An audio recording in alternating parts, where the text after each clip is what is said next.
గీతామృతమహోదధయే నమః.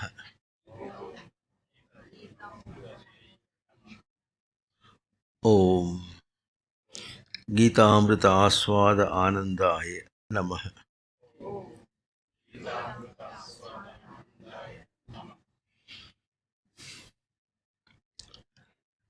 భగవద్గీతలో 2వ అధ్యాయం 47వ శ్లోకం.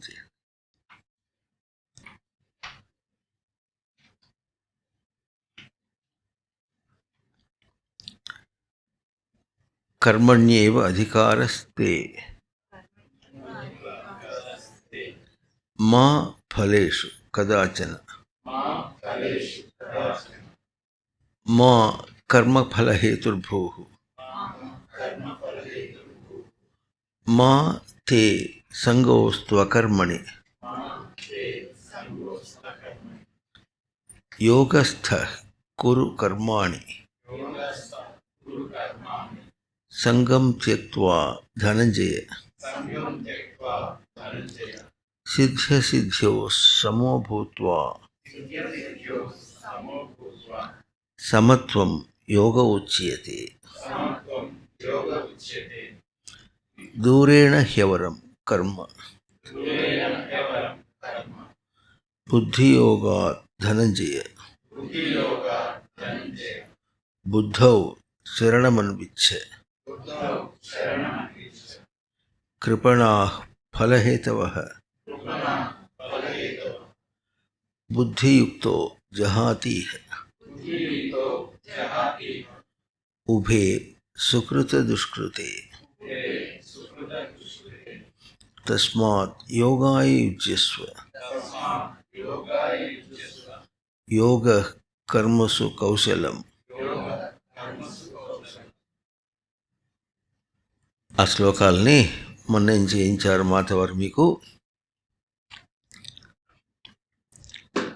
మళ్ళీ ఒక్కసారి మనం చేయటానికి ప్రయత్నం చేద్దాం. కర్మణి ఏవ తే అధికారః, కర్మ యందే నీకు అధికారం. ఫలేషు మా కదాచన, ఫలమునందు ఎప్పుడు నీకు అధికారం మా వద్దు. కర్మఫలహేతుర్భూః, కర్మఫలహేతు మా భూః అని, కర్మఫలమునకు గురి కావద్దు. తే సంగోస్తు అకర్మణి సంగోస్తు మా, అట్లాగని ఏమి చేయకుండా ఉండటానికి నీకు అర్హత లేదు, అటువంటి అధికారం వద్దు అన్నారు. దానిలో ముందు ఒకటి కర్మ, ఒకటి అధికారం, 2 పదములు ముందు అర్థం చేసుకుంటే, అధికారం అంటే మనకేం తెలుస్తుంది? కమాండ్, కరబెత్తనం చేయటం అని, అట్లా అర్థం కాదు. అధికరోతి ఇది అధికార. కరోతి అంటే చేస్తున్నాడు, అధి అంటే ధారణ, ధారణ చేయటం అనేది అధికారం. ఎంత ధారణ ఉంటే అంత స్పష్టంగా బయట ప్రవర్తించగలుగుతాం. ఆ మాటలోనే 2 అంశములు ఉన్నాయి.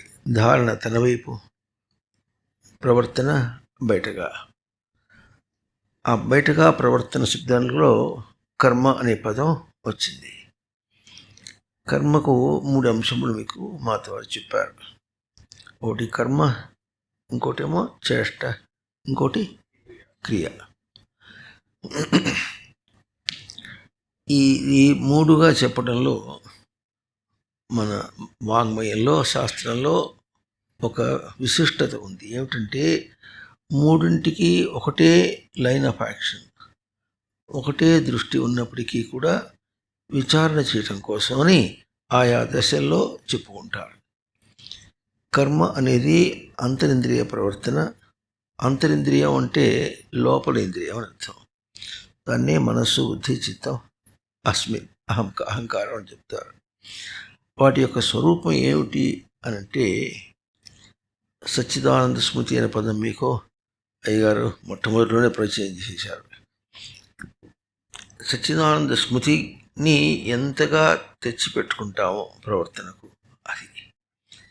ఎందుకంటే ఇంద్రియం అనేటప్పటికీ కోర్స్ ఆఫ్ యాక్షన్, అంటే పనిచేసేటటువంటి స్థానం. పనిచేయటానికి సచ్చిదానంద స్మృతిని పెట్టుకోవాలి. ఎట్లాగైతే లోకంలో మనం పనిచేసేటప్పుడు ఏం చేస్తున్నామో మనకు తెలియాలి అని లోపల అనుకుంటాం, తెలిసి చేయాలి. You should be educated in that field. ఆ రంగంలో మనం తెలిసి ఉండాలి. ఆ తెలిసి ఉండడం అనేటటువంటిది లోపలిది, పనిచేయటం అనేది బయట. ఇది ఉపమానం. అదేదో తెలుసుకోవటం అని అర్థం కాదు. ఏం తెలుసుకోవాలంటే తానెవరో తెలుసుకుంటే ఆ తేడా అర్థం చేసుకోవడానికి ప్రయత్నం చేద్దాం.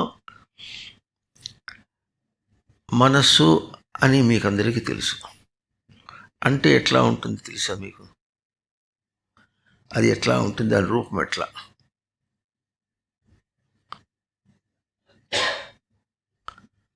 చెప్పగలరా? అది అక్కడ ఉంది మన రహస్యం అంతా. మనస్సు అనేటటువంటిది బాగా వాడుతుంటాం, ప్రయోగం చేస్తూ ఉంటాం, బాధపడుతుంటాం, సవరించుకుంటుంటాం. అంత చేసి కూడా అదంటే ఏమిటో మనకు తెలియదు. అక్కడ తెలియని వాడు ఎట్లుంటాడు? తెలియనట్లే ఉంటాడు. తెలిసిన వాడు ఎట్లుంటాడు? తెలిసినట్లుంటాడు. అంత తేడా వస్తుంది. మన జ్ఞానే అని మనకు వ్యాకరణ సూత్రంగాను చెప్తుంది.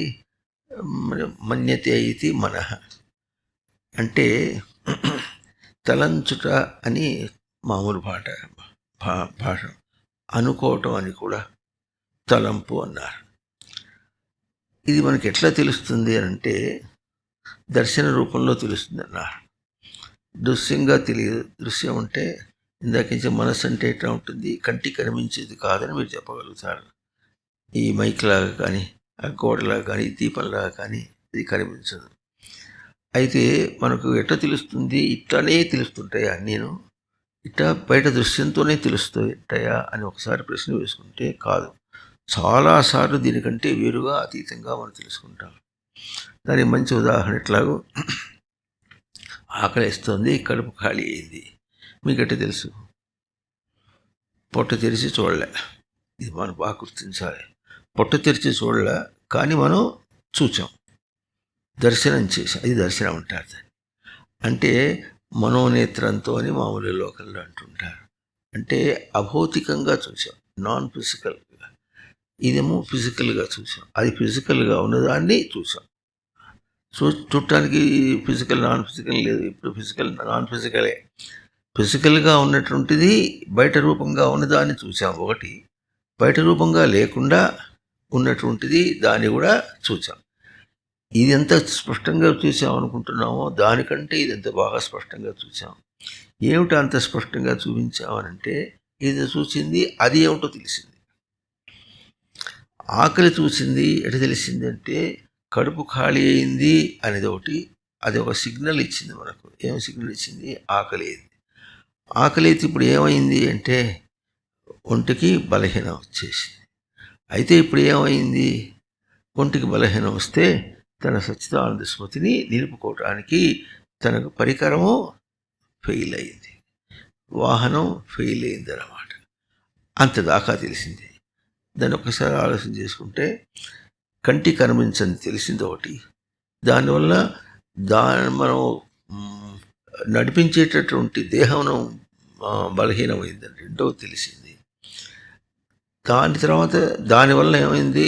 అది బలహీనం కావటం వల్ల తను దేనికోసం నిజంగా ఈ వ్యవస్థ అంతా చేస్తున్నాడో ఆ ఉనికిని దర్శనం అన్నటువంటిది తనకు వశం తప్పిపోయింది అన్నమాట. అంటే ఇప్పుడు దీనికి బేస్ ఏమిటి? ఆధారం ఏమిటి? ఉనికిని దర్శనం చేయడం. ఉనికిని దర్శనం చేయడం కోసం పొట్టను పోషిస్తుంది, దేహాన్ని తీసుకుంటున్నాం, దానికోసం పొట్టని పోషిస్తున్నాం. అది మనం దర్శనం చేసాం. ఇప్పుడు ఇది విశిష్టంగా ఉంది. దేనికంటే విశిష్టంగా ఉంది? ఆ కెమెరా ఉంది చూడటానికంటే. అదేమో స్థూలంగా ఉంది, అది చూసాం. ఇప్పుడు ఈ మూడు కూడా స్థూలం కాదు, కంటికి కనిపించేవి సూక్ష్మం అన్నమాట. అది చూసాం. దాన్ని దర్శనం, అట్లా చూడటాన్ని దర్శనం అంటారు. ఆ దర్శనాన్ని సస్టైన్ చేయాలి, మెయింటైన్ చేయాలి, ధారణ చేయాలి. ధారణ చేయటం అనేటటువంటిది ఎక్కడ ఉంటుంది? అది ఒంటికి బట్ట వేసుకున్నాం, ధరించామంటాం. ఒంటి మీద వచ్చేసిపోయింది, ఎట్లా వచ్చి విడిపోకుండా ఉంటుంది, కానీ మనం విప్పేయచ్చు. కానీ ఇది ఉపమానంగా చెప్పుకున్నాం. కానీ మనస్సులో మనం ధారణ చేస్తాం, స్మృతిని ధారణ చేసాం. స్మృతి ఎంత బాగా ధారణ చేస్తే అంత బాగా మనకు దేహాన్ని నడుపుకోవటం తెలుస్తుంది. ఎంత దేహాన్ని నడుపుకుంటామో అంత బాగా ఈ దేహంలో కలుగుతున్నటువంటి మార్పులు కూడా మనకే తెలుస్తాయి, చాలా గొప్పగా తెలుస్తాయి. అది చెప్పడంలో ఒక విశేషం ఏమంటారంటే, పురుషుడు గర్భంలో నుంచి తన ఒక కణమును స్త్రీ గర్భంలో వదిలేస్తే అది డ్రాప్ అవటం కూడా తెలుస్తుంది, అంత బాగా తెలుస్తుంది. బట్ వీఆర్ నాట్ సీయింగ్, అది చూడటం లేదు, మనం కంటికి కనిపించటం లేదు. దానికంటే ఎంత బాగా తెలుస్తుందంటే అది చేసుకుంటూ దానివల్ల నా దర్శనం ఏమవుతుంది అన్నంత దాకా వెళ్తాం అనమాట. That's the depth. అంత లోతుగా మనం తెలుసుకుంటాం కనుక ఇది దర్శనం అంటారు. ఈ విధంగా మెయింటైన్ చేయటం అనేటువంటి, ధారణగా నిలపడం అనేటటువంటిది కర్మ. ఈ కర్మలాగా చేయాలి ప్రతి ఇంద్రియ చేష్ట కూడా. పొట్టతో ఎట్లా చూసుకుంటున్నామో అట్లాగే కర్ర చేతులు ఏదైనా పట్టుకోవాలంటే ఎట్లా పట్టుకుంటావు? అప్పుడు కర్ర పట్టుకుంటావా, లేకపోతే మన పట్టు తెలుస్తుందా? బాగా తెలుస్తుంది. కర్రతో పట్టుకోవడం మీకు అందరికీ కనిపిస్తుంది, కానీ తన పట్టు తనకు తెలియటం అని తనకే తెలుస్తుంది. ఇది దర్శనం, ఈ దృశ్యం. ఇది ఒక కలిగిన వ్యవస్థ. ఇది జరిగినప్పుడు మనం ఏదో ఒకటి కొత్త చూసాం, కొత్త చేసామని తెలుస్తుంది. ఇది కలుగుతుంది. ఇదేమో స్థూలంగా ఉంటుంది, ఇది తనకు సూక్ష్మంగా ఉంటుంది. దీన్ని ఎంత బాగా చెప్తారంటే, ఇది బయటగా కలుగుట, ఇది భవం అంటారు. ఇది తనకు దర్శనంగా కలగటం, ఇది భవం అంటారు. ఇదేమో సంసారం, ఇదేమో శివుడు. శివుడు కూడా భవుడు అనే పేరు, భవతీతి శివ. అంత తేడా కనిపిస్తుంది. ఎందుకంటే దీన్ని శమింపచేయచ్చు. ఇది నొప్పి వస్తే అవతల వదిలేసాం, కర్రను పట్టుకోవడం వదిలేసాం, కానీ తన పట్టుని వదిలేలా, తనతో పాటుగా ఉంటుంది. ఇది మనకు తెలుస్తుంది. ఎట్లా తెలుస్తుంది అంటే, మనం గుర్తించకపోయినా తెలుస్తుంది. పట్టు మన దగ్గరే ఉందని తెలుస్తుంది. ఇంకోటి పట్టుకోమంటే పట్టుకుంటున్నాం, ఉన్నదా అని వెతుక్కోవటం లేదు. కనుక ప్రతి ఇంద్రియ చేష్టలో కూడా ఎట్లా ఉండాలి? అంతరింద్రియం యొక్క ప్రక్రియ. అంతరింద్రియము సచ్చిదానంద స్మృతి కోసం ప్రయత్నం చేస్తోంది, దాన్నే ప్రవర్తింపజేస్తుంది అని తెలియాలి ప్రతి ఇంద్రియ చేష్టలో కూడా. అట్లా చేస్తేనే బయట ఏదైనా కదిలించగలుగుతున్నాం. బయట లోపల ఆ చైతన్యాన్ని ప్రవర్తింప చేయకుండా బయట ఏమీ చేయలేం మనం. చేతులు ఆడించలేవు, ఎట్లాగో చేతులు ఆడించలేకపోతే బయట ఇంకో దాన్ని ఏం ఆడిస్తాం మనం? ఆడించలేము. కనుక కర్మస్వరూపం ఎట్లాగైతే తన దర్శన స్వరూపంగా సత్యనారాయణ స్మృతిని దర్శనం చేయడం అనేటటువంటిదే ఆధారమే కాకుండా ప్రవర్తన అంతా కూడా అదే. అది ఎట్లాగో అట్లాగే ఇంద్రియ చేష్ట కూడా, అట్లాగే బయట ఏం పని చేసినా కూడా. ఇప్పుడు దీన్ని బట్టి మనకేం తెలుస్తుంది? కర్మని ఏవతే అధికార అన్నారు. ఇట్లా కర్మ చేయటం నందే నీకు ధారణ చేసుకోవాలి. నీ ధారణ చేసుకోవటం అంటే ప్రతి పని చేసేటప్పుడు మనం ఏం చేస్తున్నాం? తన స్మృతిని తాను పోల్చుకొని చూసుకుంటున్నాడు, అభ్యాసం చేస్తున్నాడు. ఈ అభ్యాసం చేస్తున్నాడనే పదానికి పోలికగా చెప్పుకోవాలంటే, మరి కిండర్ గార్డెన్లో చేరినటువంటి పసివాడి దగ్గర నుంచి వాడు పూర్తిగా చదువుకోవటం వరకు కూడా ఏం చేస్తున్నాడు? పాఠాలు దొల్లుపోతున్నాయి, కానీ బుద్ధిని అభ్యాసం చేస్తున్నాడు, తెలివిని అభ్యాసం చేస్తున్నాడు. తను మిగిలేది తన తెలివి, పాఠాలు మర్చిపోతాడు.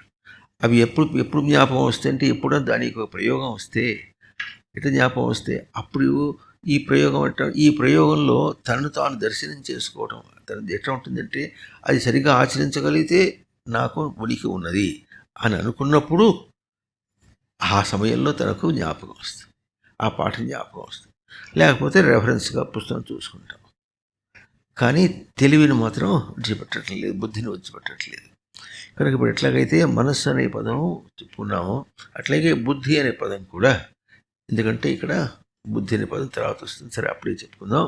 కర్మణ్యేవ అధికారహతి మా ఫలేషు కదాచన. కర్మకు ఏం ఫలం వస్తుంది అని ఎప్పుడు కూడా దాని ఎందుకు ఉండకూడదన్నారు. ఎందుకంటే కర్మకు ఫలం అంటే ఎట్లా ఉంటుందంటే, ఫలం ఏమొచ్చింది ఇప్పుడు? చేతులు నొప్పులు పుట్టినాయి. అంతేనా? అరటిపండు తొక్కు మీద కాలేశాడు. ఏమైంది? ఫలం ఏమైంది? పడ్డాడు. ఎముకలు విరిగినాయి. ఇది ఈ ఫలశబ్దం ఎప్పుడు కూడా బయట దాంతో పోల్చే కానీ లోపల కాదు. ఇంద్రియ చేష్ట మనకు ఫలమేమి కర్ర పట్టుకున్నట్టు చెప్పుకున్నాం. ఈ కర్ర పట్టుకున్నప్పుడు ఏమవుతుంది? ఇది గుచ్చుకోవచ్చు, ఏదైనా ఉండేటువంటిది కావచ్చు. ఆ గుచ్చుకోవటం అనేటటువంటిది ఎవరికి తెలిసింది? చేతికి తెలిసిందా? కాదు, తన పట్టుకు తెలిసింది. ఇది ఎట తెలుస్తుంది? ఇప్పుడు దీని యొక్క ఫలం ఏమి అంటే తన పట్టుకు తన తప్పు తెలిసింది. ఇది ఎడ్యుకేషనే కానీ ఇది ఫలం కాదు. తను మోసం చేయలే. ఎన్ని కష్టాలు వచ్చినప్పుడు కూడా కష్టాల్లో ఇప్పుడు కష్టం తెలిసిందా? తన ఉనికి తనకు అందలేదని తెలిసిందా? అర్థమవుతుందా? కష్టం తెలిసిందా? ఉనికి అందలేదని తెలిసిందా?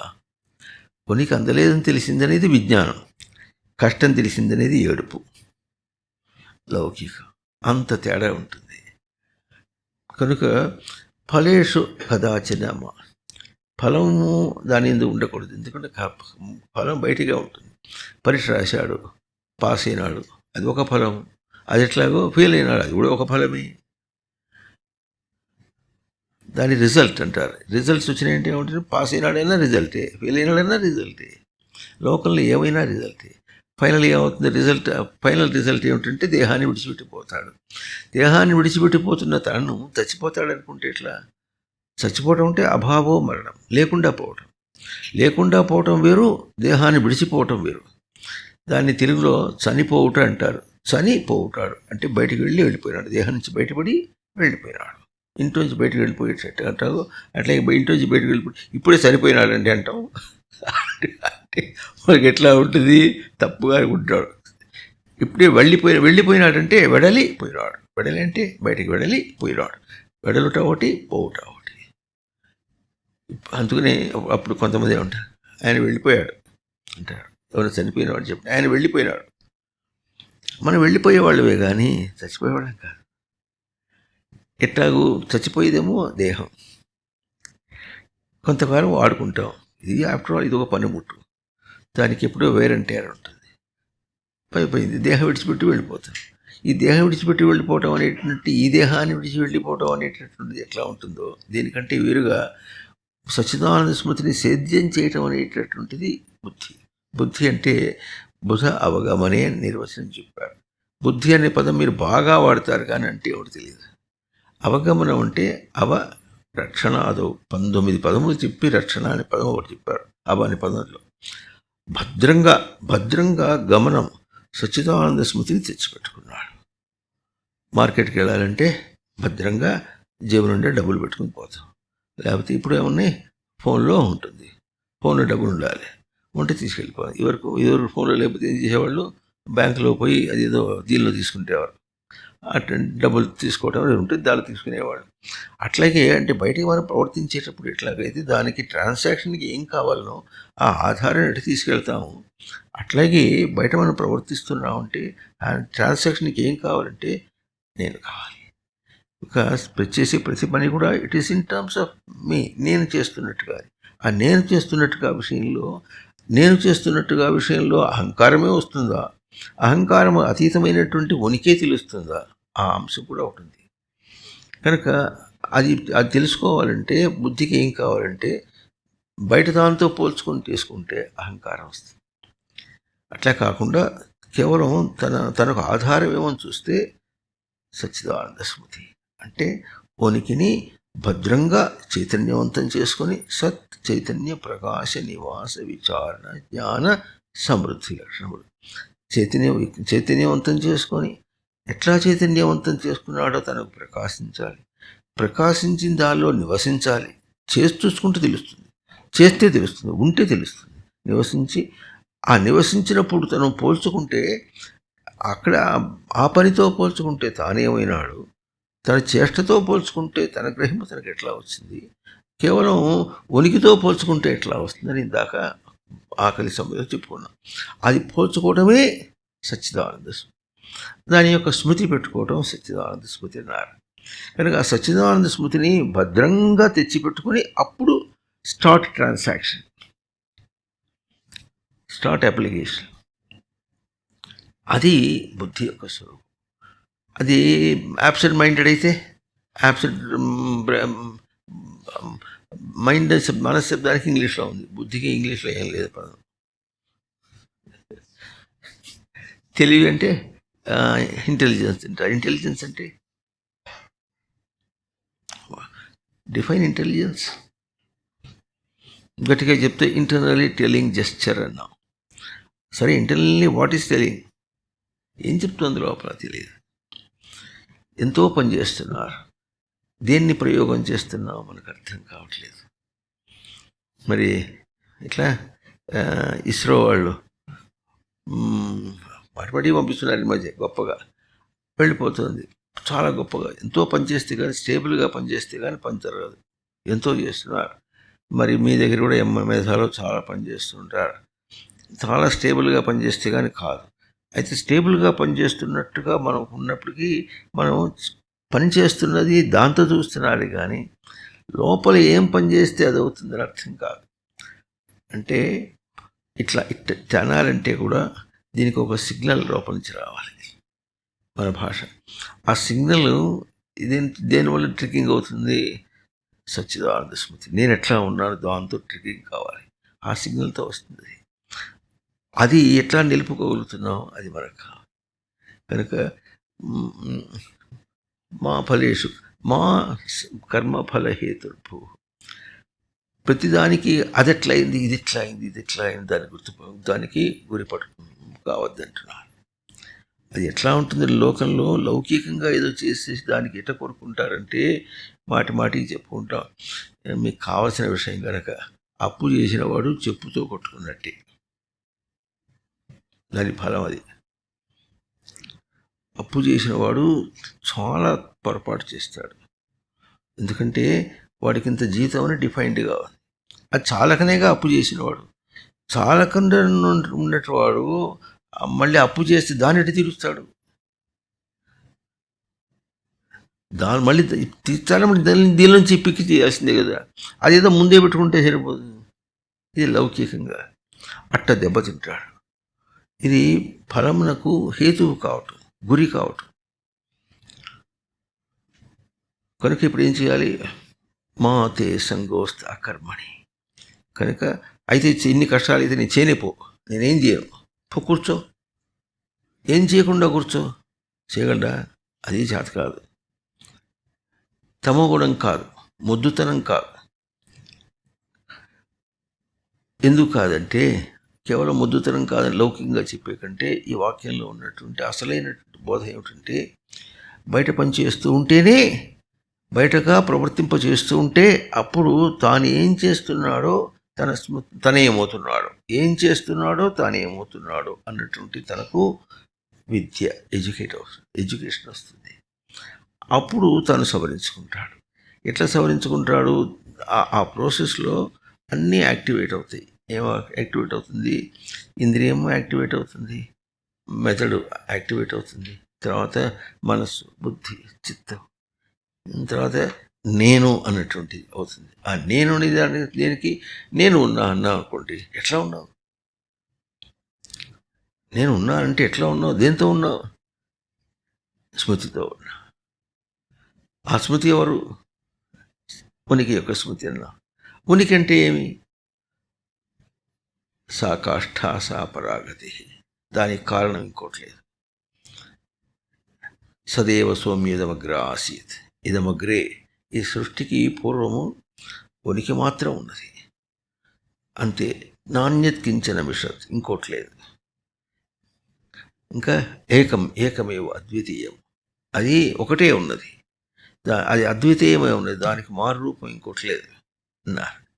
మరి సృష్టి వచ్చింది కదా, ఇంత సృష్టి వచ్చిందంటే ఇంత అని చూపించి, ఇన్ని రూపాలు చూపించి మనం ఇంత అంటున్నాం. కానీ ఇదంతా యొక్క స్వరూపం ఏమిటంటే సృష్టి స్వరూపం అన్నారు.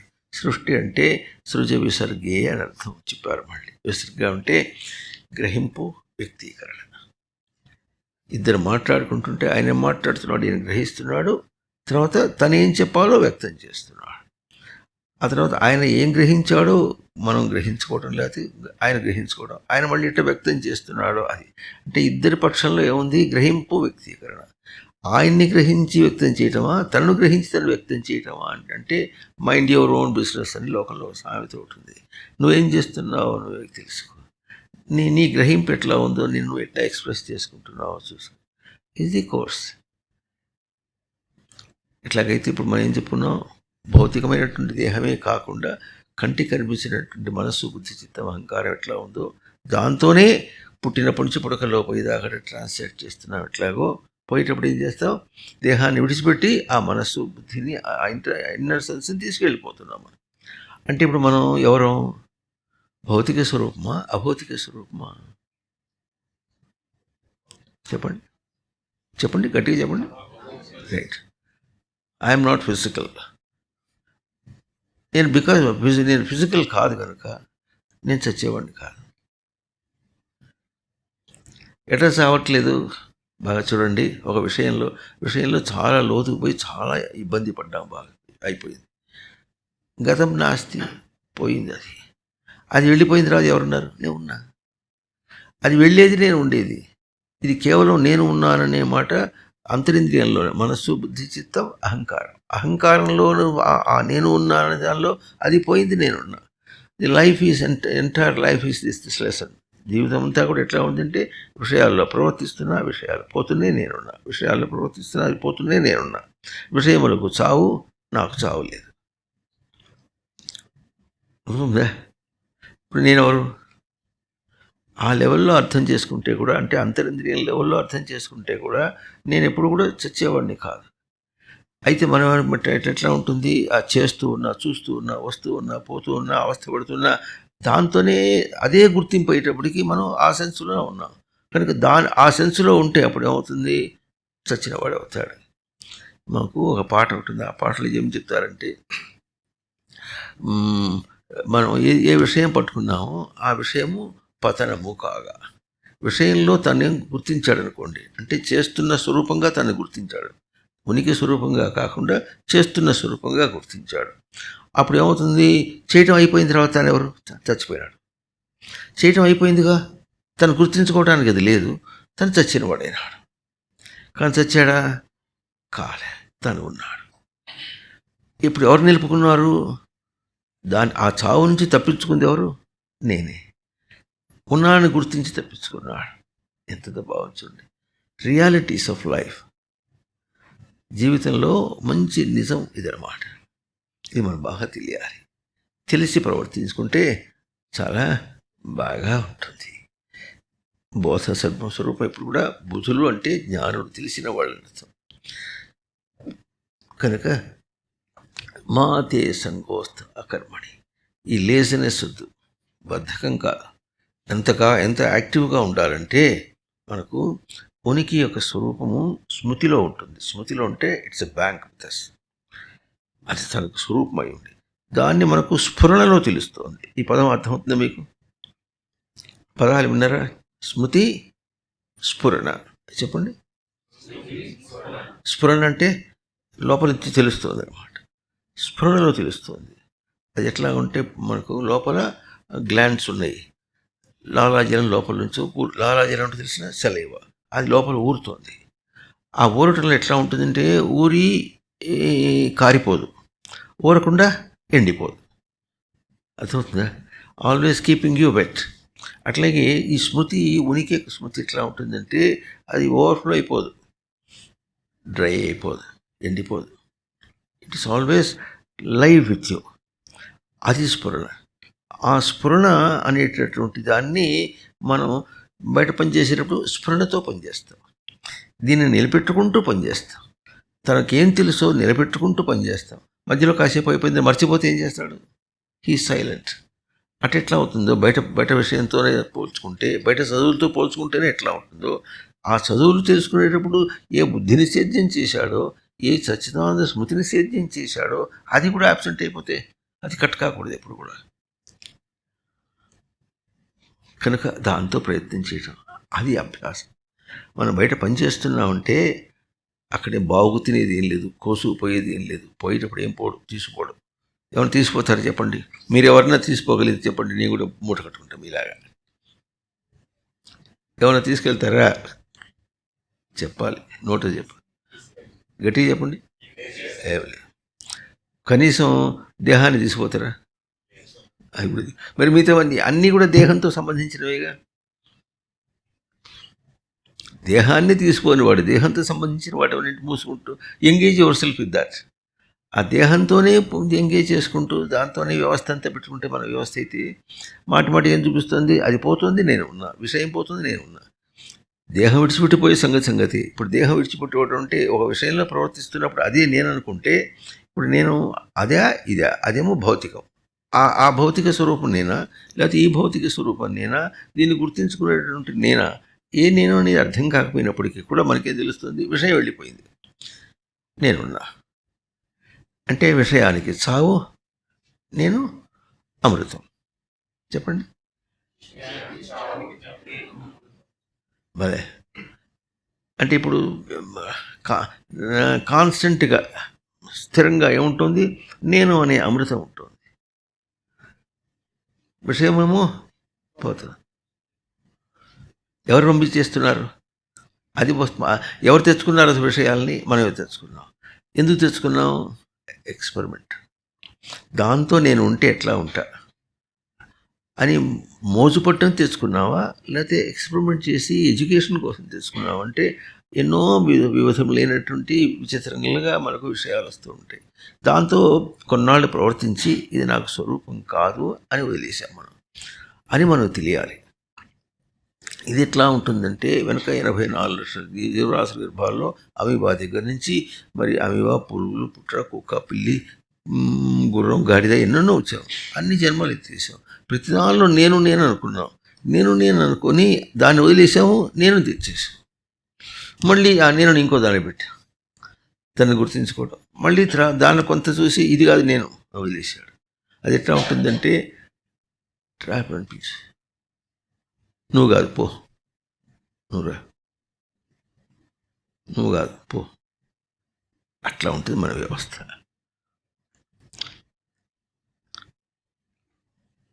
అర్థమవుతుందా?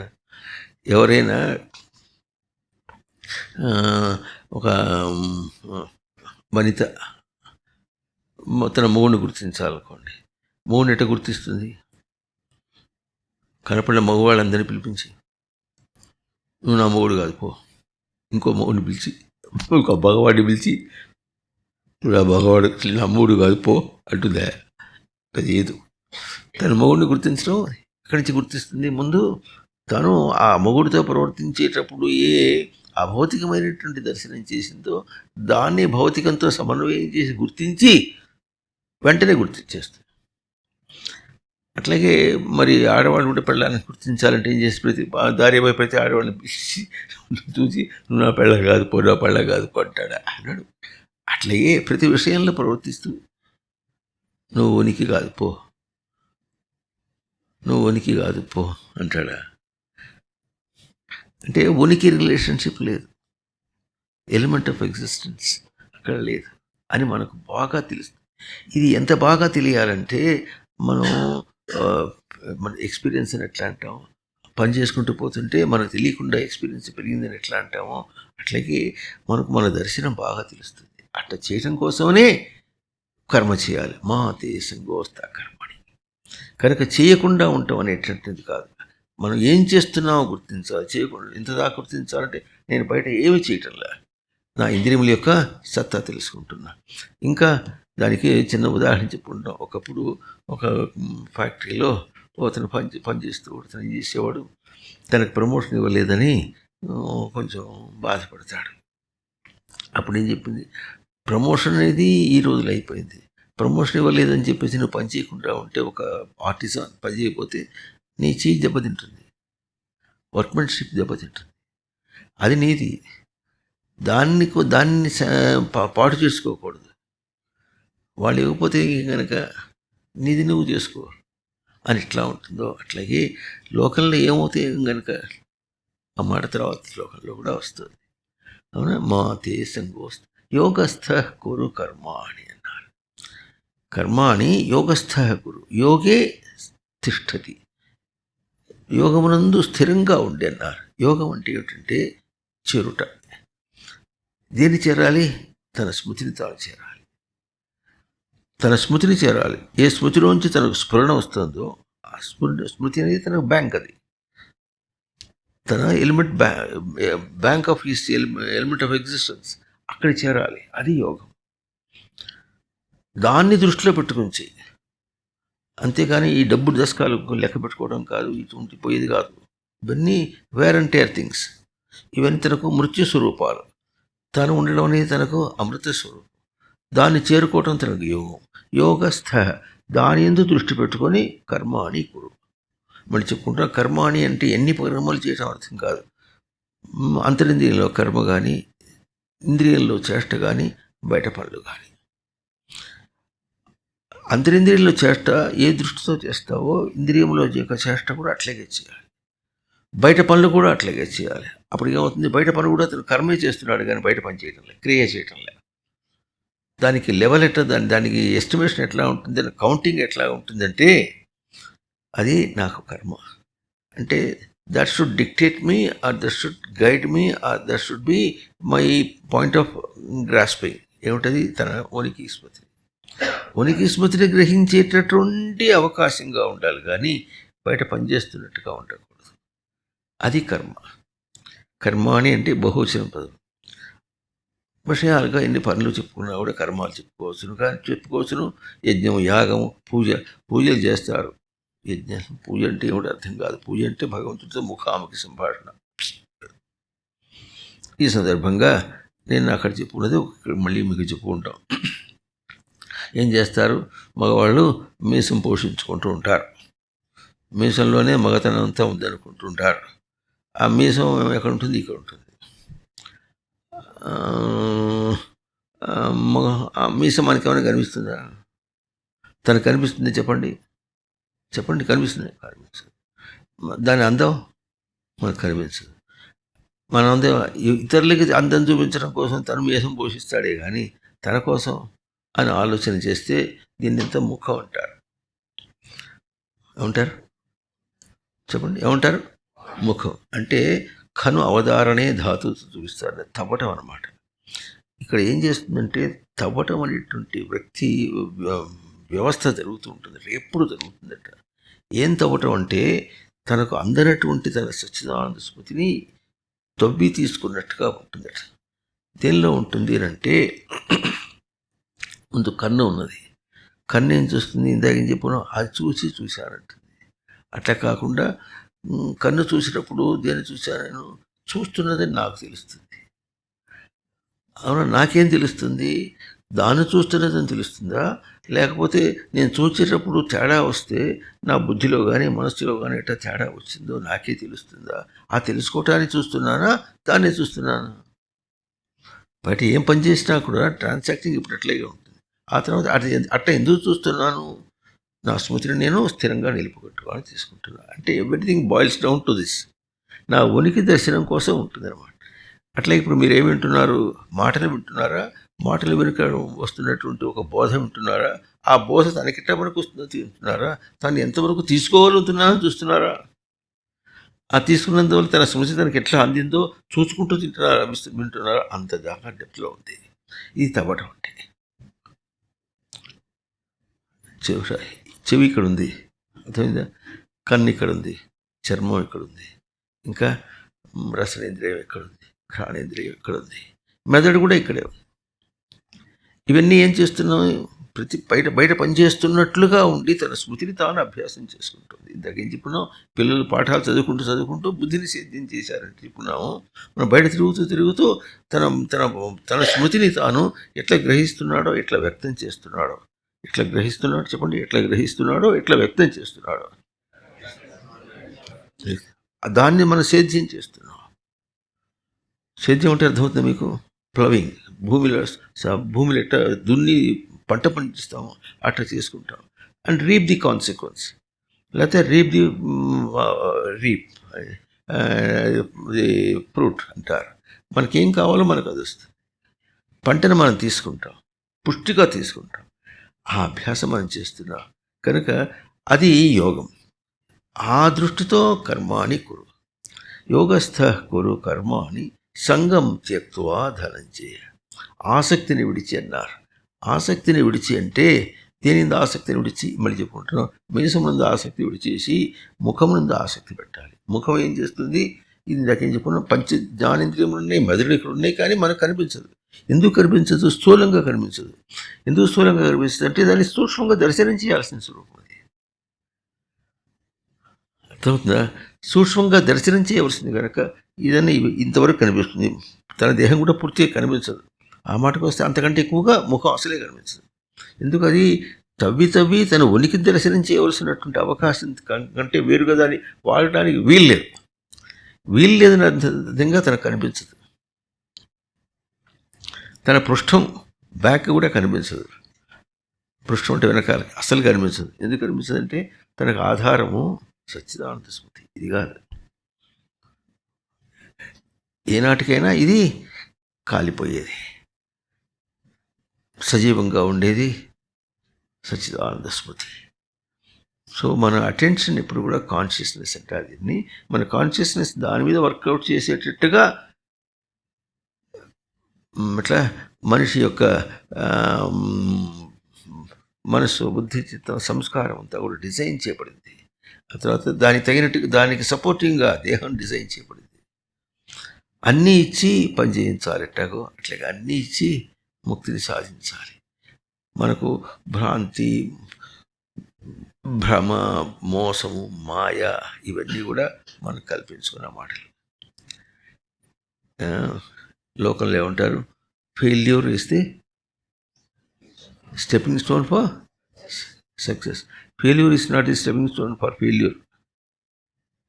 Failure is the stepping stone for success. ఎందుకంటే ఫెయిల్యూర్ అయినప్పుడు తనకు తెలుస్తుంది తను తప్పు తెలుస్తుంది. ఎట్లాగో అంటే ఎంటైర్ యూనివర్స్ మన బయట ఏం చేస్తున్నాం అంతా కూడా మనకి ఎడ్యుకేషనే కానీ నథింగ్ ఈజ్ డెట్రిమెంటల్ టు అస్.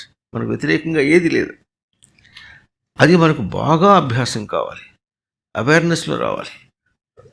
అది అది బయట దాంతో పోల్చి అటువంటి అవేర్నెస్ ఉంటేనే అది ఎప్పుడు ఉంటుంది? తనకు తన స్మృతి యందు కాన్షియస్నెస్ ఉంటే.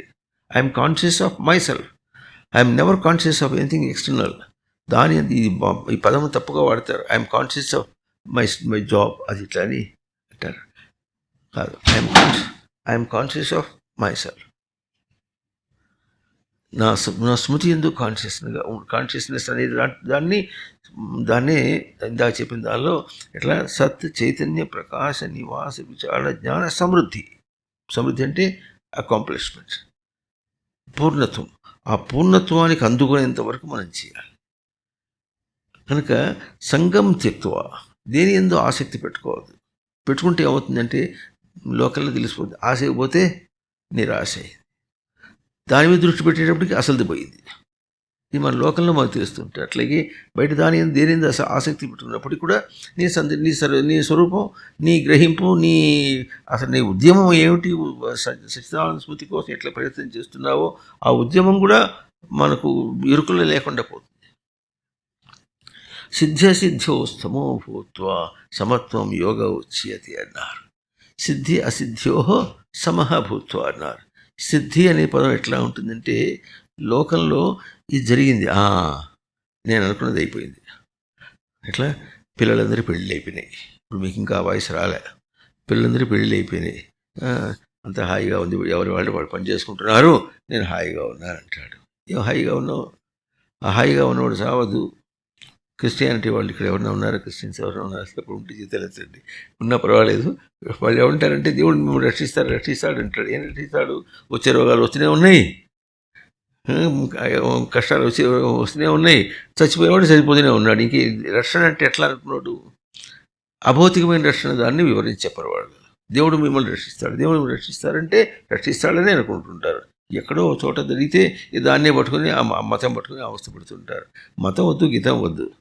అదో సామెత పాట కూడా ఉంది. మతం వద్దు, గీతం వద్దు, మారణ హోమం వద్దు, నారాయణ నారాయణ అల్లా అల్లా మా జీవితం ఎలా అనేది ఒక పాట ఉంది అట్లా. కనుక లేనిపోని పెట్టుకోవద్దు. మనకు రక్షణ ఎట్లా వస్తుంది? తన వల్లే వస్తుంది. కనుక ఏమంటున్నారు, సిద్ధ్యసిద్ధ్యోహ సమోభూత్వ. సిద్ధి అసిద్ధి అన్నా అనుకోండి, ఒక విధంగా సుఖం అంటే మనకు సంతోషంగా ఉంటుంది, దుఃఖం వస్తే కష్టం వస్తే కష్టంగా ఉంటుంది. కష్టం అనేది ఎట్లాగైతే ఇనుప సంకెళ్ళు అయితే, సుఖం అనేది కూడా అది బంగారు సంకెళ్ళు. ఇది ఇది ఇనుప సంకెళ్ళు, బంగారు సంకెళ్ళు పదం వదిలేసి ఇది ఇనుము అది బంగారం అంటే ఇదేనా సంకెళ్ళే అదేనా సంకెళ్ళే. అర్థం చేసుకోండి. సుఖం వస్తే ఏమవుతాడు, ఎగిరి గంతులు పెడతాడు, అవుట్ ఆఫ్ బ్యాలెన్స్, అంతేగా. దుఃఖం వస్తే కుంగిపోతాడు, అది అవుట్ ఆఫ్ బ్యాలెన్స్, రెండు అవుట్ ఆఫ్ బ్యాలెన్స్. ఇప్పుడు ఒకవేళ సమశబ్దానికి ఈక్వల్ టు అర్థం చెప్పినప్పుడు కూడా రెండు కూడా దేనికి ఈక్వల్, నన్ను డిస్టర్బ్ చేయడానికి, భంగం చేయడానికే సమం, అంతేగాని నన్ను ఎలివేట్ చేయడానికి కాదు అని తెలిసిపోతుంది. అసలు సమశబ్దానికి కూడా సమ అవైకల్యాల, వికలం కాకుండా ఉండాలి. సిద్ధ్యసిద్ధ్యో సమభూత్వ, సిద్ధి అసిద్ధి అందు కూడా వికలం కాకుండా ఉండేటటువంటి స్వరూపాన్ని నువ్వు తీసుకో. ఇది మనకు బాగా అర్థం కావాలి. ఉనికి అనేది ఉండగట్టుకుని ఎక్కడ వెళ్ళట్టలే. అర్థమవుతుందా? ఎట్లా చెప్పండి, ఉనికి అనేది ఎక్కడో ఉండగట్టుకుని వెళ్ళట్టలే, మీసంలో లేదు, ఏ అందంలో లేదు. Beauty is but skin deep. బొల్లి వస్తే వారి అందం ఎట్లా ఉంటుంది అంతే, తగలబెడితే మొత్తం బాయ. ఇది కాదు. తనకు ఇట్లా సిద్ధి అసిద్ధి అనేది లోకంలో లౌకికంగా చెప్పినట్టుగా ఎట్లా ఉంటుందంటే, ఒక చోట ఒక తాకిడి వస్తుంది, ఒక చోట ఏదో బాగా అయినట్టుగా అయిపోయి మనని డిస్టర్బ్ చేస్తుంది. అందువల్ల సమత్వం యోగ ఉచ్యతే అన్నాడు. వికలం కాకుండా ఉండటం అనేటటువంటిది మన టూల్, మన ప్రయత్నం, మన పరికరం. అది దాంతో ఎప్పుడు వెళుతుంటాం అనుకోండి, అది అవుతుంటుంది, వస్తూ ఉంటుంది, పోతూ ఉంటుంది. For men may come and men may go, but I go on forever. For affairs come and or instances come and go, but I go on forever. నేను ఎప్పుడు ఉన్నా, నేను చేస్తూ పోయింది నేను ఉన్నా, చూస్తూ పోయింది నేనున్నా, వింటూ పోయింది నేనున్నా అనేది కేవలం అంతరింద్రియంతోనే. నేను ఉన్నాను దానికి ఆధారం ఎట్లా ఉంది, నేను ఉన్నాను తెలియటంలో దాంతో పోల్చుకుని నేనున్నా అని తెలుస్తుందా, నేను నా స్మృతితోనే పోల్చుకుని ఉన్నా అని తెలుస్తుందా? అది ఇది చాలా గొప్ప విశేషం. సిద్ధ్యసిద్ధ్యో సమోభూత్వ సమత్వం యోగ ఉచ్యతే. యోగం అంటే ఇందాకేం చెప్పానో దాన్ని చేరుకోవటం, స్మృతిని చేరుకోవటం. ఎప్పుడు వికలం కాకుండా ఉంటావో అప్పుడు దాన్ని చేరుకుంటావు. ఎందుకు, ఉనికి అనేది వికలం కాకుండా, ఉనికి అనేది ఒక ప్రశాంతమైనటువంటి స్వరూపం, నెవర్ డిస్టర్బ్డ్. అది ఉనికి యొక్క స్వరూపం, అది తనకు స్వరూపం. మనకది అట్లా రచనగా ఇవ్వబడినటువంటిది. రచన అంటే తెలుస్తుందా, బై డిజైన్ బై డిఫాల్ట్ మనకు ఉన్నది. బై డిఫాల్ట్ ఈ పదం ఇప్పుడు బాగా అర్థం అవుతుంది. బై డిఫాల్ట్ అనేది డిఫాల్ట్ మనకు ఉన్నది. అది మనకు ఉండంగా ఇంకెందుకు, తక్కువేమి మనకు రాముండొక్కడుండు వరకు అంటే, రాముండొక్కడుండు వరకు కాదు, రాముడి శబ్దానికి రమ క్రీడాయాం ప్రశాంతమైన స్వరూపం అది అని రాముడు అనుకున్నా సరే, సచిదానంద స్మృతి అనుకున్నా సరే. రమ క్రీడాయం అంటే క్రీడ ఎట్లా ఉంటుందంటే, స్మృతి తనకి ఎట్లా తెలుస్తుందంటే, ఇందాక చెప్పిన ఉపమానమే. లోపల లాలాజలం ఎప్పుడు ఊరుతుంది, ఊరి కారిపోదు, ఊరికి ఎండిపోదు అని చెప్పుకున్నాం. ఉండి ఏం చేస్తుంది, తన దగ్గరే నాలుకను తడిపి పెడుతుంది. తడిపి పెట్టి ఏదన్నా తింటూ ఉంటే ఎట్లా వస్తుంది, అప్పుడు కనుక నోరు ఎండిపోయింది అనుకోండి, ఆ పదార్థం రుచి ఎక్కడ తెలుస్తుంది, నాలుగు ఎండిపోతే రుచి లేదు. అంటే ఇప్పుడు మనం ఆ పదార్థం యొక్క రుచి చూస్తున్నామా, నాలుకలో ఉన్నటువంటి లాలాజలం యొక్క రుచి చూస్తున్నామా? అది పదార్థం ఎంత రుచికరమైనా ఎక్కువ తినేటప్పటికి ఏమవుతుంది, వెగట వచ్చేస్తుంది. మరి ఇది ఎప్పుడు లోపల తడిపి ఉంది కదా, ఇది చేదైందని కానీ పులుపు ఉందని చూసుకొని ఉమ్మిస్తాడు ఎప్పుడైనా. ఏం లేదు అసలు. దాని గురించి ఏమీ గోలే లేకుండా మింగేస్తూనే ఉన్నాం అంతే. అది నేను తనకు తన గుర్తింపు అంత అంటే చెదరిపోకుండా ఉండటం అనేటటువంటిది అది. అది ఎప్పుడు ఇట్స్ కీపింగ్ యూ వెట్. శివుడికి అభిషేకం చేయటం అంటే అర్థం అది. అంతేగాని మనం ట్యాంకులో నుంచి నీళ్లు పెట్టి ఓ బొట్టు పడేస్తుంటే ఆయనకి నెత్తి మీద గంగే ఉంది, నీ బొట్టు నీళ్ళు ఎందుకు ఏం చేసుకుంటాడు? దాంతో తృప్తి పట్టడం కాదు. చేసేది సరిగ్గా చేయాలి. ఆ చేసిన వాడు సరిగ్గా చేస్తే ఆ మంత్రాలు సరిగ్గా చెప్పాలి, పూజ చేసినా సరిగ్గా చేయాలి. కనుక సమత్వం యోగ ఉచ్యతే. ఇప్పుడు ఏం చెప్తున్నారు? వెంటనే దూరేణ హ్యవరం కర్మ. దానికంటే వేరుగా చేస్తే అది దూరేణ హ్యవరం. అవరం అంటే నీచమైంది. దూరేణ హ్యవరం చాలా నీచమైంది. దీనికంటే బుద్ధి యోగా. ఇప్పుడు బుద్ధి పదం వచ్చింది. బుద్ధి అంటే ఏం చెప్పుకున్నాం? ఉనికి స్మృతిని భద్రంగా తెచ్చిపెట్టుకుని పనిచేయాలి. అంటే తనకు తెలిసిన విషయం తెలిసి పనిచేయాలి. ఎట్లా ఉంటుందో తన ఉనికి స్మృతిని నిలబెట్టుకొని పనిచేయడం, దాంతో యోగం అంటే చేరటం. అంటే యోగం అంటే ఉనికిని తెచ్చిపెట్టుకోవటం అనేది కూడా తెలియాలి. అది జారిపోతే నిలబెట్టుకోవటం కూడా తెలియాలి. ఇది బుద్ధి యోగం. కనుక బుద్ధి యోగాత్. ఇందాక వెనకని చెప్పారు, కర్మ చెప్పారు, కర్మకు యోగం చెప్పారు. కర్మకు యోగం చెప్పి బుద్ధి యోగం అంటున్నారు. కర్మకు యోగం ఎప్పుడు కుదురుతుందంటే, స్మృతిని చేరటం ఎప్పుడు వస్తుందంటే ఆ స్మృతిని తెచ్చిపెట్టుకుంటే, భద్రంగా నిలుపుకుంటే ఉంటుంది. లేకపోతే అదేమైనా పోస్టులు వస్తుంది, ఆ కొరియర్ పోస్టులు వస్తుందా? బుద్ధి యోగాత్ అంటే తెచ్చిపెట్టుకోవడం అనేటటువంటి యోగం. దానికంటే అట్లా లేకుండా అంటే దాన్ని వదిలిపెట్టేసి మనం కర్మ చేస్తూ ఉంటే చాలా నీచమైందండి. ఏం చేసావు? కనిపించగల ఏం చేసావు? ఏడుస్తుంటే ఏడు మొహం నువ్వును అట్లా అంత స్పష్టంగా చెప్తున్నారు. ఇట్లా దూరేణ హ్యవరం కర్మ బుద్ధి యోగాత్. బుద్ధౌ శరణమన్విచ్చ. ఏం చేయాలి? బుద్ధిని శరణ పొందమంటున్నారు. బుద్ధి అంటే ఏం చెప్పుకున్నా? ఇప్పుడు చెప్పాలి. భద్రంగా స్మృతిని తెచ్చిపెట్టుకోవడం. చెప్పండి, మళ్ళీ ఒకసారి చెప్పండి, మళ్ళీ ఇంకోసారి. మీరు భద్రంగా అనండి. ఇది బుద్ధి. ఇది బుద్ధవు శరణం అనిపించారు. శరణం అంటే మనకేమంటే ఎట్లా ఉంటుంది? కాళ్ళు పట్టుకుని ఏడిస్తే, పాదాలు పట్టుకుని ఏడిస్తే శరణని, నువ్వేనా రక్షించాలి. శరణ అంటే ఎట్లా రక్షించాలంటే అట్లా అర్థం కాదు. బుద్ధిని శరణ పొందమంటున్నాడు. బుద్ధిని శరణ పొందడం అంటే బుద్ధి కాళ్ళు పట్టుకోవడం అర్థమే కాదు. అంటే బుద్ధి చేత అంటే భద్రంగా స్మృతిని తెచ్చిపెట్టుకుంటే దోషాలన్నీ హింసింపడతాయి. శరణ శబ్దానికి హింసాయాం ధాతు.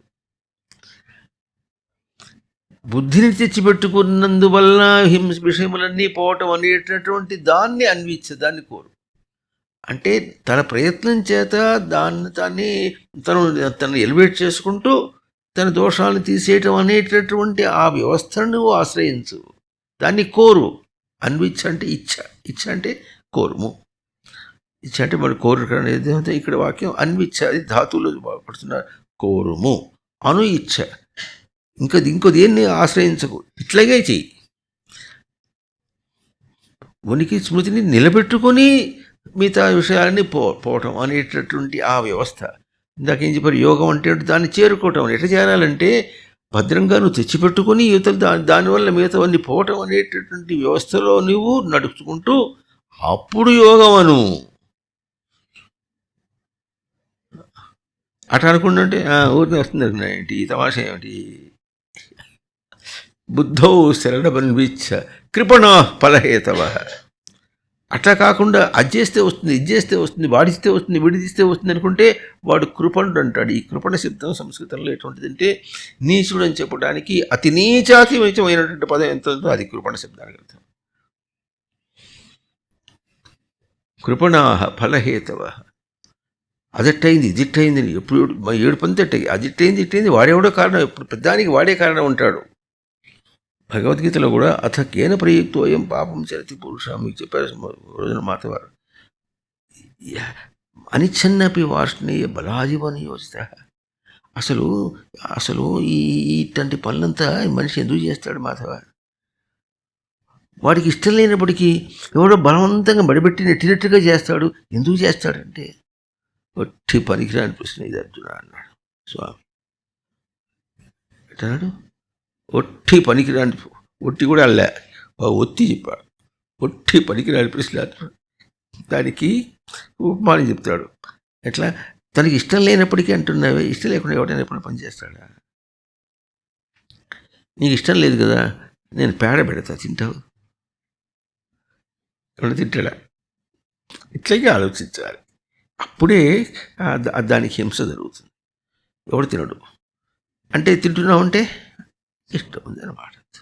కష్టాలు వస్తున్నాయంటే ఇష్టంగా. మీకు తెలిసిన కష్టాలతో ఏడ్చే వాళ్ళకి నీకు వదిలేనైనా ఎందుకు ఏడుస్తావులేదు, నువ్వు ప్రశాంత, నువ్వు ఆత్మస్వరూపం అంటే నా పిండాకుడు, నాకు ఆత్మస్వరూపం, నా కష్టాలే బాగున్నాయి, ఏడుస్తేనే బాగుంటుంది అనుకుంటాడు వాడు. లేకపోతే తోచదు అనుకుంటాడు కూడా. తోచదు అనుకుంటూ కష్టాలు కొని తెచ్చుకునేవాళ్ళు, పిచ్చి పిచ్చిగా ప్రవర్తించేవాళ్ళు లోకంలో చాలామంది ఉంటారు. వాడి మొహం చూస్తేనే ఎప్పుడు ఎట్లా ఉంటుంది, ఏడు మొహం ఇడుపుకాళ్ళు. కృపణ ఫలహేతవ. అవునా? అంటే ఇప్పుడు క్రమంగా ముందు కర్మ చేయమన్నారు, దానికి యోగం అన్నారు. అంటే దాన్ని కర్మ చేయడం అనేటంటే సచ్చిదానంద స్మృతిని ఆచరించడం అని చెప్పుకున్నాం. దానికి అందుకోవటం అనేటువంటి యోగం అన్నారు. అందుకోవటం అంటే ఎట్లా అందుకుంటామంటే దాన్ని ఏం చెప్పారు? తాను భద్రంగా తెచ్చిపెట్టుకొని, తన ప్రవర్తన తెచ్చిపెట్టుకొని ప్రవర్తించాలి. తెచ్చిపెట్టుకున్నప్పుడు ఏమవుతుందంటే, ఆ తెచ్చిపెట్టుకుంటే ఎట్లా ఉంటుంది? తెలిసిన వాడి దగ్గర ఎప్పుడన్నా తెలియనితనం ఉంటుందా? ఉండదు. ఇట్ వానిషస్. బుద్ధవు శరణం అనిపించి, బుద్ధి ఎందు శరణం అని, స్వామియే శరణం కాదు, బుద్ధియే శరణం అనిపించి. కృపణ ఫలహేతవ. అట్ట కాకుండా ఊరిని అది దీన్ని లోకం వెతుక్కుంటూ అవతల వాడి నెత్తిన మీద రుద్దాలనుకుంటే వాడు నీచుడు అన్నాడు.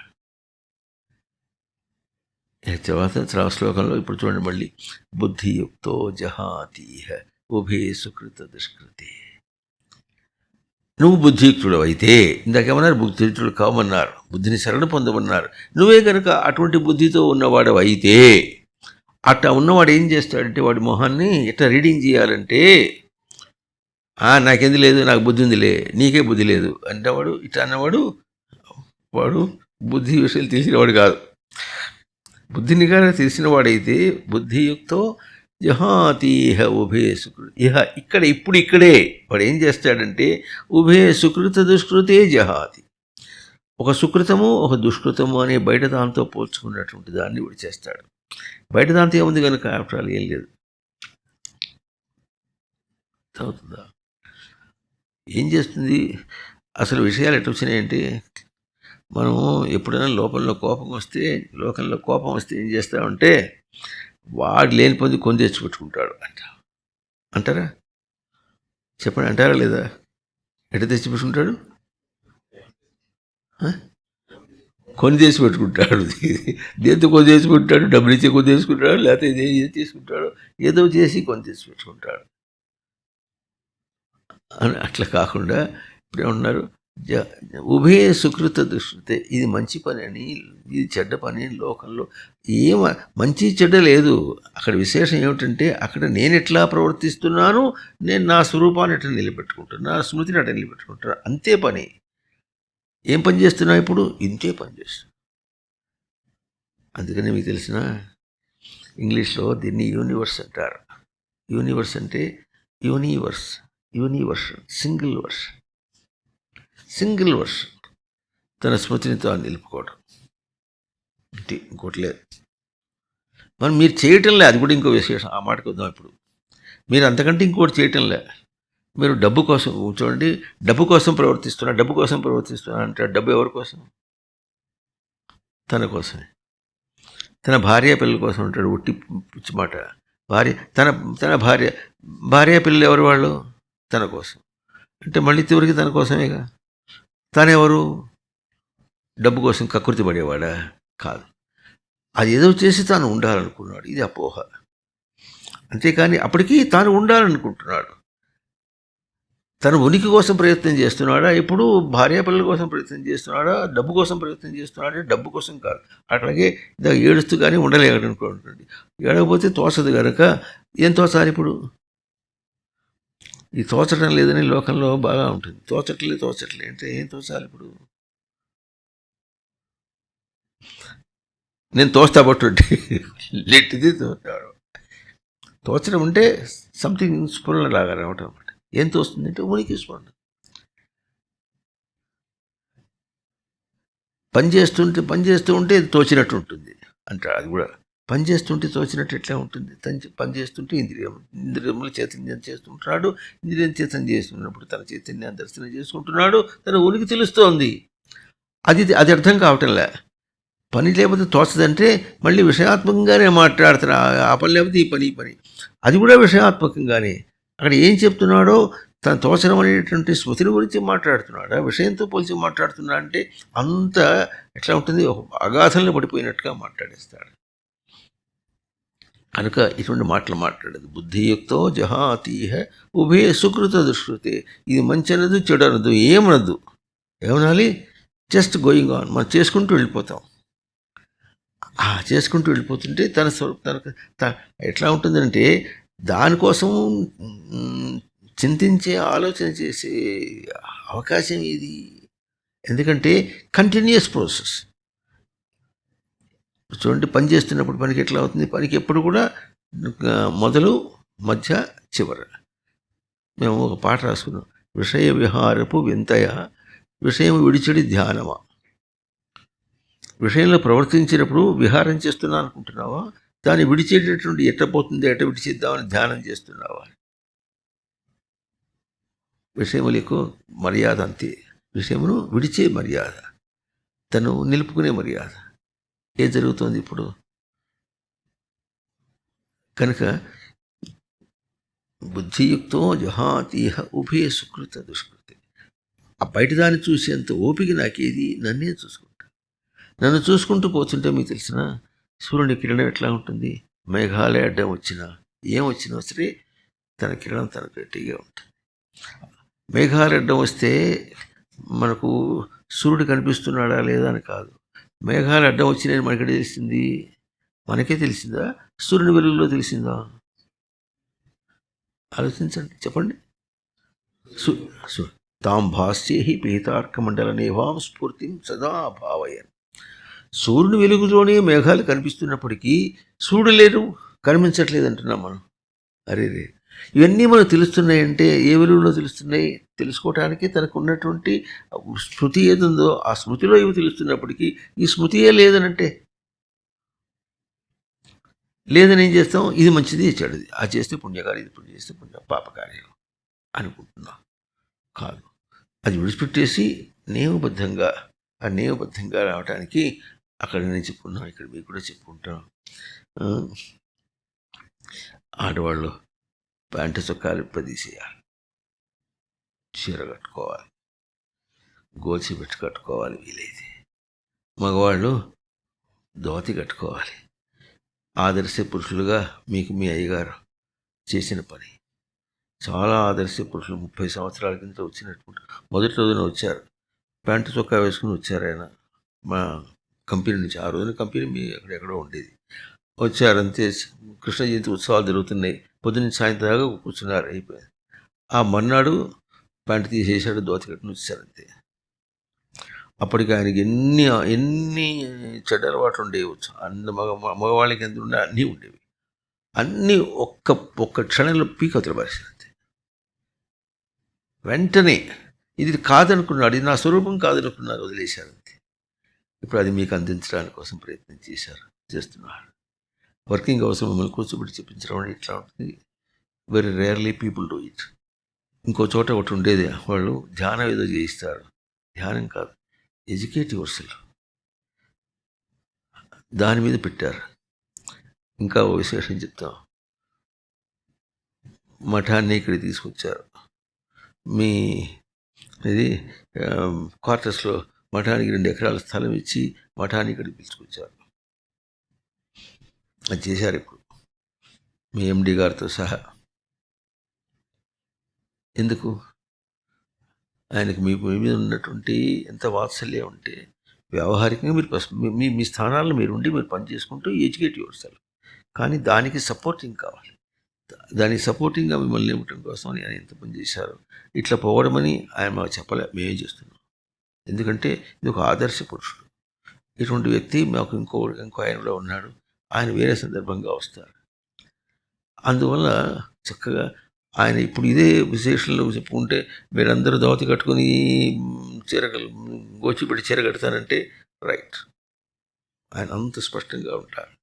దానికి కారణం ఏమిటంటే దీన్ని తొడలంటారు, సంస్కృతంలో ఊరు అంటారు. ఊర్వి హింసాయామని ఈ రెండు కలిస్తే ఇప్పుడు చీర కట్టుకున్నప్పుడు కూడా కలిస్తే అంటే కామ ఆవేశం వస్తుంది. అసలు మనం టాలరేట్ చేయలేం. అది ఎంత వయసు అయినప్పటికీ కూడా దాని స్వరూపం అట్లాగే ఉంటుంది. అందుకని మధ్యలో ఒక ఊరిని ఆచ్ఛాదనే అని మధ్యలో ఒక దారి రావాలి. అంటే ఊరిని ఆచ్ఛాదన అనే పదంతోనూ ఊరు అనే పదం వస్తుంది. హింస అనే పదంతో కూడా ఊరు అనే అర్థం వస్తుంది. ఊరు అంటే తొడని. ఆ విధంగా కట్టుకోవాలి. ఎందుకు కట్టుకుంటారు? పిచ్చోళ్ళు ఏం కాదు కట్ చేసుకోవడానికి. అట్లా ఉండాలి. కనీసం వాళ్ళ ఆఫీస్లో చేసిన ఇట్లా శ్రవణం చేయడానికైనా వచ్చినప్పుడైనా వేసుకొని బట్ట పెట్టుకుని వేసి కట్టుకుంటూ అవసరం. మనం ఎక్కడ వస్తున్నాం? పవిత్రమైన స్థానానికి వెళుతున్నాం. పవిత్రమైన స్థానానికి వచ్చారు, పవిత్రంగా వెళదాం. మీరు ఇట్లా వస్తారంటే మీ అయ్యగారు మాత్రం ఇప్పుడు నో అనరు. ఎస్, ఆయన అంత విశాలమైనటువంటి బుద్ధి వారిది మాకు తెలుసు. ఆయన నేను పొగడను, కానీ మీకు కన్వే చేయాలి. మీకు ఆదర్శ పురుషుడిగా ఉన్నారు కనుక ఆయన మీకు కన్వే చేయడం కొని కర్తవ్యంతో మీకు చెప్తున్నాను. అందువల్ల ఇప్పుడు ఏమంటున్నారు? బుద్ధియుక్త ఉభయ సుకృతి రెండు వెలిపెట్టేసి ఎంత లెవెల్, ఎంత స్పష్టంగా. మరి ఆ రోజున 30 సంవత్సరాల కింద ఉన్నటువంటి ఈ వ్యవస్థ, ఈ సంస్థకి ఈ రోజున్న సంస్థకి ఎంత గొప్ప విశేషం. ఇంత బయటకు వచ్చిందంటే ఆయన ఎట్లా ఉన్నారంటే కేవలం ఆ సుకృత దుష్టం రెండే విషయాలుగా తీసి పక్కన పెట్టేసి ఎట్లా నేను ఎదగాలో, సంస్థ ఎదగటం అంటే ఓ బ్యాలెన్స్డ్గా పనిచేయటం అనేటటువంటి ఆ ఎంటిటీని అది ఒక సచ్చిదానంద స్మృతి ఎంటిటీగా తీసుకుంటూ వచ్చారు. ఎందుకంటే ఇటువంటివి ఈ వీడు కూడా బయట చాలా సంస్థలు చూశారు, చాలా ఇండస్ట్రీస్ వీళ్ళు చూసి రావడం జరిగింది. అటువంటిది ఇక్కడ కూడా ఒక ఇండస్ట్రీని గొప్పగా చేయించడం అనేటువంటి ఎట్లా ఉంటుందో వీడికి బాగా తెలుసు. అట్లా ఆయన చేశారు. అది మీకు జ్ఞాపకం చేయటం విషయంగా ఉంటుంది. ఆ విధంగా తర్వాత ప్యాంటు చొక్కా వేసుకొని తిరగాల్సిన అవసరం వెళ్ళి ఆడవాళ్ళు కనీసం చీరన్న కట్టుకొని గోచిపట్టి చీర కట్టుకోవటం అంటే చక్కగా ఇక్కడ చేసుకోవడానికి ఉంటుంది. మీకు నేర్పించాలంటే మఠం నేర్పిస్తారు. మఠం ఇక్కడి దాకా వచ్చేసింది, మరి ఇక్కడికి ఎంతమంది వస్తారో చూస్తాం. వస్తారు. ఇంకా దాంతోపాటుగా ఇక్కడ కొన్ని పుస్తకాలు పెడితే కూడా పుస్తకాలు ఏమి కదలే, వదిలించేశారు. అంటే జిజ్ఞాస అంతదాకా రావటం లేదు. దాని మీద ఇంకా కృషి పెడదాం, ఇక్కడి నుంచి వెళ్ళిపోతే ఇంకా దాన్ని దృష్టి పెట్టి తెలుసుకుందాం అనే జిజ్ఞాస, ఇంకా లైవ్నెస్ రావాలన్నమాట. ఆ రావటం కోసమని ఇంకా మీరు బాగా కృషి చేయవలసే ఉన్నారు. శ్రవణం అయితే బాగా చేస్తారు, వింటుంటే అర్థమవుతుంది. మీ ప్రవచనాలన్నీ వీడు వింటుంటాడు. మాతవారు చెప్పిన ప్రవచనాలన్నీ వీడు ఆన్లైన్లో వింటూ ఉంటాడు. అంతవరకు బాగా ఉంది, కానీ ఇంకా ముందంజ వేయాలి. ఎక్కడిదక్కడ ఆగిపోతే ఎట్లా ఉంటుంది? కాదు. కనుక భుక్తియుక్తో బుద్ధియుక్తో జహాతీహ ఉభి సుకృత దుష్కృతి తస్మాత్ యోగాయ యుజ్యస్వ. బుద్ధినితో పాటుగా బుద్ధిని చేర్చుకోవడం అనే యోగంతో. ఇక్కడ బుద్ధియుక్త పదం వేశారు, బుద్ధియోగాత్ అని అన్నారు. తస్మాత్ యోగాయ యుజ్యస్వ అన్నారు. దేనికోసం ప్రయత్నం చేస్తావంటే తెచ్చిపెట్టుకుని స్మృతిని తెచ్చిపెట్టుకోవటం అనేది. విషయాలను తెచ్చిపెట్టుకోవడం ఎట్లా చేసావో బుద్ధిని తెచ్చిపెట్టుకో, నీ ఉనికి స్మృతిని తెచ్చిపెట్టుకో, కూర్చుకొని keep life with you always. తెచ్చుకోవటం దానికోసమని ప్రయత్నించి యోగ కర్మసు కౌశలం. ఆ యోగమే కర్మలో నిపుణత. పనిచేయటంలో ఎంత పని చేసినప్పుడు దానికి మంచి, అది సుకృతమైన దుష్కృతమైన దానికి గొప్పతనం ఏం లేదు, దీంతో ఏం రాదు. అది అది మనకు వెల్ డిఫైన్డ్, అతను యాంప్లీ ప్రూవ్డ్, బాగా నిజం మనకు బాగా తెలిసిపోతుంది. పోతూ పోతుంటే ఇంకా మనకు బాగా అర్థమవుతుంది. కనుక పసితనం నుంచే చక్కగా అర్థం చేసుకొని ఇప్పటి నుంచైనా బెటర్ లేట్ దెన్ నెవర్, ఇప్పటి నుంచైనా చక్కగా అర్థం చేసుకొని మనం బయట పనిచేయడం ఎట్లా ఉండాలంటే, నేను ఎంత బాగా ఉంటే అంతకి సూర్యుడు ఎంత బాగా వెలుగుతుంటే అంత ఎండ, ఎంత దూరమైనా మనకి ఎండ చేరుతుంది. ఎట్లాగో మన కిరణాలు ఎక్కడ వెళ్ళాలి, మన చాతకాంతనం, మన ప్రవృత్తి యాటిట్యూడినల్ కిరణాలు వెళ్ళటం కాదు, మన స్టేబుల్ కిరణాలు వెళ్ళినప్పుడు స్టేబిలిటీని అభ్యాసం చేస్తాం, బయట పని కూడా సరిగ్గా జరుగుతుంది. యోగ కర్మసు కౌశలం. పనిలో చేసిన గొప్పతనం యోగం కాదు, తన యోగమే పనిచేసే గొప్పతనం. కాలేజీలో పోటీ పెట్టి, తినటానికి పోటీ పెట్టి, ఎవరు ఎంతమంది ఇడ్లీలు తింటారో లెక్క, ఎక్కువ ఇడ్లీ తిన్నవాడికి ఫస్ట్ ప్రైజ్. అంటే ఇప్పుడు ఎవడు ఏం చేస్తాడు, మామూలుగా ఇడ్లీ తింటే ఏ పచ్చడితోనో సాంబార్తో నలుచుకొని తింటాడు. మరి సాంబార్లో తింటే కడుపు నిండిపోతుంది, ఎక్కువ ఇడ్లీలు తిన్నాడు, అందుకని ఏం చేస్తాడు, గబగబా ఒకటి ఇడ్లీ తిండిపోతుంటాడు, కడుపులో గుడిబళ్ళాడుతూ ఉంటుంది. అయినా ప్రైజ్ రావాలి, తినేసి వెళ్ళిపోతుంటాడు. ఇది గొప్పతనం కాదు, ప్రమోషన్ రావడం గొప్పతనం కాదు. అంత అయిపోయిన తర్వాత ఏమవుతుంది, చివరి దశలో అన్నీ మర్చిపోతాడు. ఇప్పుడు మీరు టీనేజ్లో ఉన్నారు, కొంచెం పెరిగితే ఆవిడ తెలుస్తుంది ముసలితనం అంటే ఆవిడ అర్థమవుతుంది. అయినా తన స్మృతి తను విడిచిపోదు, దేహమే విడిచిపెట్టిపోయినా తన స్మృతిని విడిచిపోదు. దాని మీద డెఫినేషన్స్ 10 సప్తమాధ్యాయాల చివరి శ్లోకంగా అని చాలా శ్లోకాల్లో భగవద్గీతలో తను లైఫ్ లాంగ్ ఎట్లా మెయింటైన్ చేయగలడో, దేహం విడిచిపెట్టిపోయినప్పుడు ఎట్లా ఉంటాడో, ఇవన్నీ కూడా మనకు బాగా డిఫైన్ చేసి చెప్పింది. మనకు సందేహమే రావాలి, కానీ మనకు సమాధానం లేకుండా భగవద్గీతలో ఎక్కడ లేదు, మన హిందూ ధర్మశాస్త్రాల్లో ఎక్కడ కూడా లేదు. కనుక ఆ విధంగా ఉండటం అనేది పనిలో గొప్పతనం అవుతుందన్నమాట. నీ బుద్ధి ఎప్పుడు ఉంటుందో, బుద్ధిని నిలుపుకోవటం అనేటువంటి యోగం ఏది ఉంటుందో ఆ పదం. ఇప్పుడు వరుసగా 4 శ్లోకాల్లో ముందు కర్మ గురించి చెప్పారు, ఆ కర్మ తర్వాత దానికి ఏం చేశారు, దానికి కర్మకు యోగం అని చెప్పారు, ఒక లక్ష్యం చూపించారు. ఆ లక్ష్యాన్ని నిలుపుకోవడానికి ఎట్లా నిలుపుకుంటావు అంటే, దాన్ని నీవు ప్రయోగానికి తెచ్చిపెట్టుకోవటం, కోరి తెచ్చిపెట్టుకోవటం, అది నీకు తెచ్చిపెట్టినప్పుడు బుద్ధి యోగం అవుతుంది. బుద్ధియుక్తుడవై బుద్ధి యోగం అనే పదం తీసుకొచ్చి ఇప్పుడు చివరికి ఏం చెప్పారు, మళ్ళీ యోగ అనే పదం వచ్చారు. అంటే నీ లక్ష్యాన్ని చేరుకోవటం ఎట్లా ఉంటుంది అంటే, ఈ కోర్సులో లక్ష్యాన్ని చేరుకుంటే అప్పుడు కర్మసు కౌశలం. వేదాంతం చదువుకున్నవాడు బయట పని సరిగ్గా పని చేయలేడనే మాట అర్థం కాదు. ఆధారం నిలుపుకుంటే బయట సరిగ్గా ఉంటుంది. ఆధారం పోగొట్టుకున్నవాడు బయట ఏం చేసినా కూడా వాడి దృష్టి వేరేగానే ఉంటుంది, వాడి డిమాండింగ్ వేరేగా ఉంటుంది. వాడు తనని మోసం చేసుకుంటూనే బతుకుతూ ఉంటాడు. తనని మోసం చేసుకుంటూ బతుకు కాదు, తనని లైవ్గా నిలుపుకొని బయట పనిచేయండి.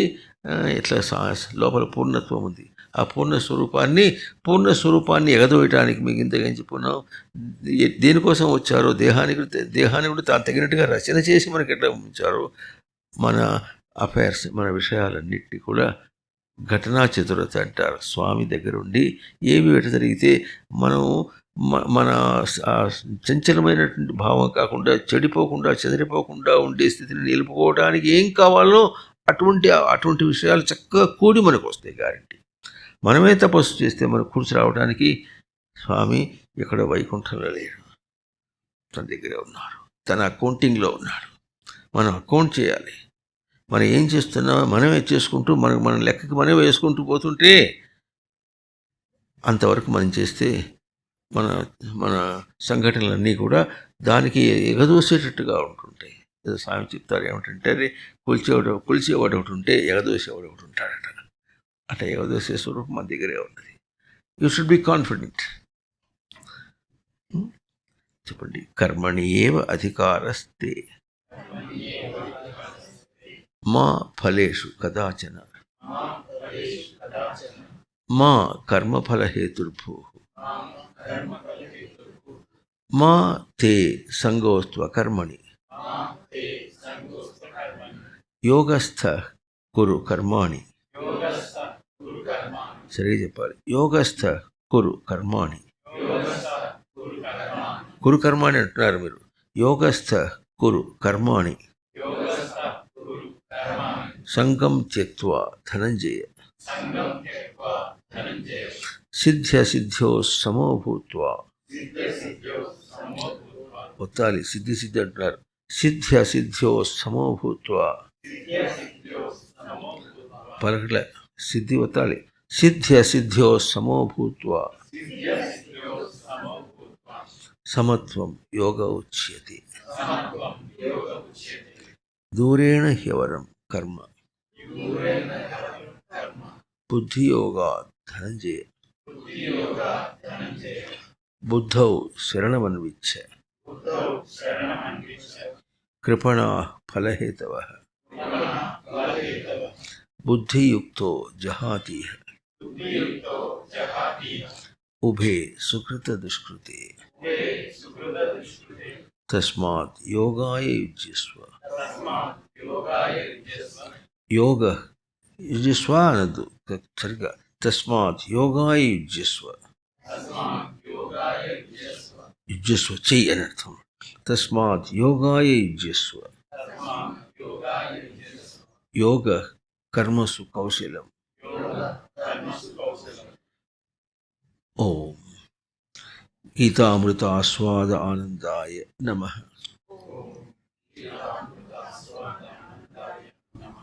ఓం గీతామృత మహోదధయే నమః. ఓం తత్ సత్.